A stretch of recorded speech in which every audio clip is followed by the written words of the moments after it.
હવે આપણી જંગ કે ગુજરાતની કોઈ બી કોલેજોમાં ડ્રગ્સ ના વેચાય, કોઈ બી તમારા યુવાન સાથીઓ ડ્રગ્સના રવાડે ના ચડે, તે માટે હું આપ સૌ પાસેથી એક મદદ માંગુ છું.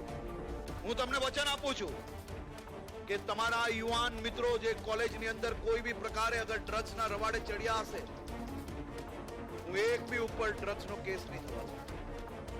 પરંતુ હું એમના જીવન બદલવા માટે આપ સૌની મદદ માંગવા આવ્યો. અમે માત્ર ને માત્ર એની પાસેથી એટલી જ માહિતી લેવા માંગીએ છીએ કે ડ્રગ્સ ક્યાંથી લાવ્યો અને ડ્રગ્સ વેચનારને પકડીને 100% જેલ હવાલે બંધ કરવું એ મારી જવાબદારી. મિત્રો, ગુજરાત પોલીસ એ ડ્રગ્સના દૂષણની સામે અભિયાન નહીં પરંતુ જંગ લડી રહી છે.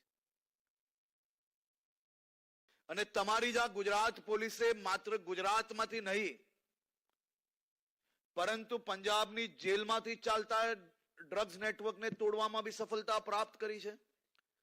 બંગાળના પોર્ટ પરથી બી ડ્રગ્સ પકડવામાં સફળતા પ્રાપ્ત કરી છે. મધ્યપ્રદેશ, રાજસ્થાન, મહારાષ્ટ્ર, દિલ્હી, ઉત્તર પ્રદેશ, ઉત્તરાખંડ આવા અલગ અલગ રાજ્યની પોલીસો જોડે મળીને બી ત્યાંથી ડ્રગ્સ પકડવાની કામગીરી કરી છે. પોલીસ એ ભારત પાકિસ્તાનના દરિયાઈ કિનારાઓ પરથી બી ડ્રગ્સ પકડવાની ખૂબ મોટી સફળતાઓ પ્રાપ્ત કરી છે. પરંતુ હવે આપણી જંગ એ ગુજરાતની કોઈ બી કોલેજોમાં ડ્રગ્સ ના વેચાય, કોઈ બી તમારા યુવાન સાથીઓ ડ્રગ્સના રવાડે ના ચડે, તે માટે હું આપ સૌ પાસેથી એક મદદ માંગવા આવ્યો છું. આ રાજ્યના હિતમાં હું આપ સૌ પાસેથી એક અપેક્ષા રાખું છું કે તમે સૌ લોકો પોલીસની મદદે આગળ આવો.